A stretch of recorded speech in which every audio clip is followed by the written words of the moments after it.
Aliasson Junior et bienvenue dans une nouvelle vidéo où je vais vous présenter mon animé préféré qui est Kimetsu no Yaiba et Demon Slayer en anglais. Alors aujourd'hui, je vais vous parler de comment j'ai découvert l'animé, qu'est-ce que je pense de l'histoire, qu'est-ce que j'en pense des personnages et qu'est-ce que j'en pense du design.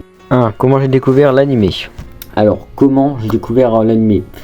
L'animé, c'est tout simple. Mon père et mon frère étaient en train de regarder donc l'animé qui est donc Demon Slayer. Et moi, tu vois, en regardant, je me dis putain, c'est nul. C'est éclaté. Ouais, c'est nul. C'est pas bien. J'ai bien aimé le... Bah rien en fait. Au bout de 3-4 épisodes, je commence à surkiffer.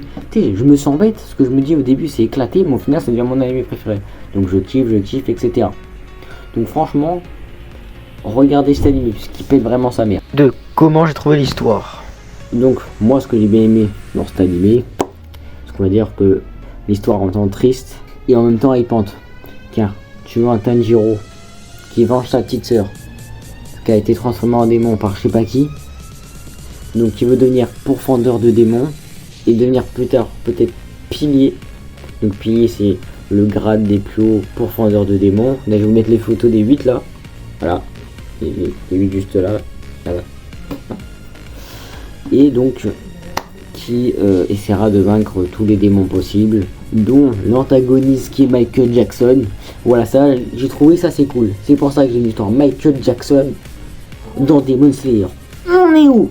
Michael Jackson, c'est son porte-écran l'antagoniste. Mais on va parler plus tard des personnages.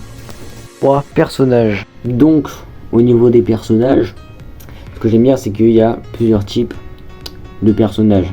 Par exemple sombre, style Iguro Banai qui est pilier du serpent et qui a un regard de timbré avec un masque ici, tout je sais pas comment on dit, tout plastifié là, on va dire comme ça, puisque derrière il a un sourire qui est complètement découpé. Je préfère pas vous dire le reste.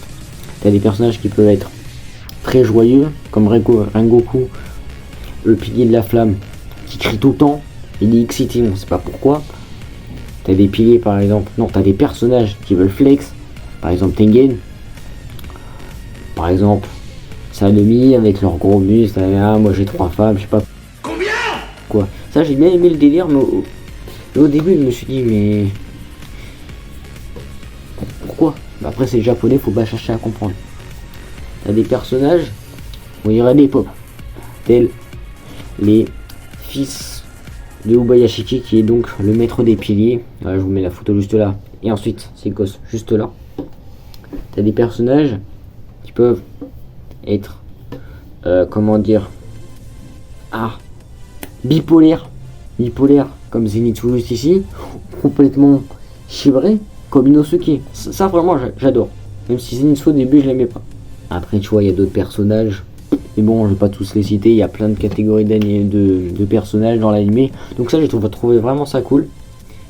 Mais surtout que, le pire, je vous ai parlé tout à l'heure, il y a Michael Jackson dedans, qui est donc l'antagoniste principal de l'animé, qui est Kibutsuji Muzan. Voilà, je vous mets une photo là, je vous mets une photo de Michael Jackson juste ici. C'est la même chose. Parce que donc, l'auteur de Demon Slayer était fan de Michael Jackson. Bon, c'est une bête d'idée. Franchement, big up à toi, tu verras jamais la vidéo. Arigato gozaimasu. Et voilà, comme ça le créateur de Demon Slayer, c'est bon. 4. L'animation. Alors, au niveau du design, donc de l'animation. L'animation est exceptionnelle. Elle est dingue. C'est la meilleure animation qui existe. Tu peux chercher le combat par exemple qu'il y a eu dans l'animé Daki et Gyutaro, des Tanjiro, Zenitsu Inosuke vs Tengen.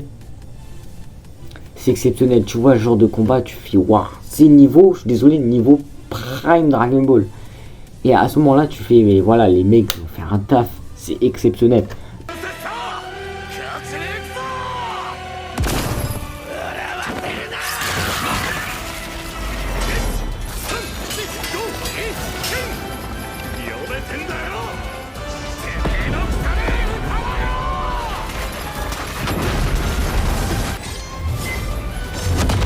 Un autre combat par exemple Akaza contre Rengoku, l'animé aussi, enfin le combat est exceptionnel.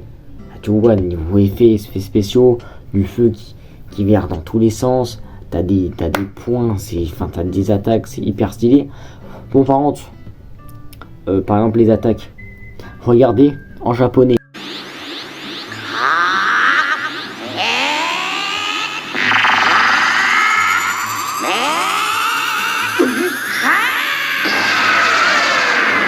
Et non en français. Donc niveau combat, niveau design, il n'y a rien à dire. C'est la meilleure animation qui existe. Personne peut les concurrencer car c'est trop fluide. C'est trop fluide, c'est trop réaliste. C'est carrément... La prochaine fois on pourra toucher l'écran, de dire on se croira dans l'animé. Franchement c'est exceptionnel. Si j'ai rien d'autre à dire plus. 5 personnages préférés. Et bien sûr, bien évidemment, je vais vous parler aussi, parce que je sais pas si je l'ai répété en début de vidéo, mais mes personnages préférés, c'est simple et efficace. On va dire c'est le duo Mitsuru Obanai. Je vais pas vous expliquer pourquoi, si y en a ils vont me dire je suis bizarre, il y en a qui vont me dire c'est complètement normal. C'est un duo, il est expressif. Un duo, tu vois, ça apporte de la joie, mais en même temps, il y a un mec complètement obscur à côté. Le mec il est obsédé par elle, mais je me suis dit, voilà, ce genre de personnage, il est fixé sur un objectif et il y reste. C'est pas comme d'autres types de l'animé. Ils ont un objectif, mais il y a un truc qui part en cacahuète qui change. Donc franchement, ce genre de personnage c'est top.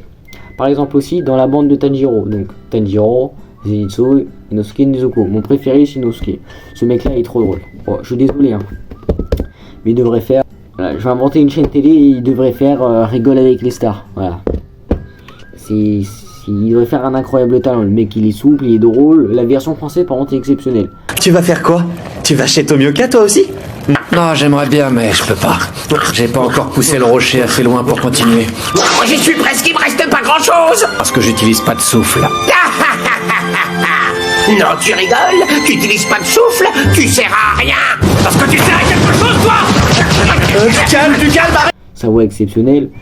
Par exemple quand il prononce le nom du personnage principal qui est Tanjiro Kamado, il peut le dire par exemple Tanjiro Shomba Nishido ou un truc du genre. Ça pourquoi? Parce que le mec il sait ni lire ni écrire. Je veux bien comprendre qu'on est au Moyen-Âge, mais frérot t'as 15 ans, un minimum. Voilà. Et aussi Doma du coup. Doma qui est aussi mon démon préféré, la deuxième lune supérieure. Alors me cherche pas pourquoi hein. Il fait un peu enfantin, mais ce que j'aime bien en fait avec ce genre de personnage, donc avec ce personnage, c'est qu'il fait des coups de PUTE. Il a une voix de PUTE, il a un sourire de PUTE, mais en même temps il a du charisme. Tu vois, c'est comme Michael Jackson, donc il a du charisme. Ce personnage il est stylé. Commencez pas à me dire ouais Akaza, non, arrêtez de... Voilà, Akaza, je vais pas vous spoiler parce que voilà, mais bon, Akaza faut arrêter de le... Voilà, faut se brancher Doma les gars, Doma ou rien. Donc voilà les Rei, c'était mon ressenti sur Demon Slayer, ce que j'en pensais, etc. Si vous voulez regarder, franchement c'est un conseil d'ami que je vous donne. C'est un conseil d'ami que je vous donne. Faut absolument le regarder. Bon, aussi, si cette vidéo vous a plu, n'hésitez pas à liker, à partager, à vous abonner, activer la cloche des notifications. Et c'était Adore Junior. Allez, salut!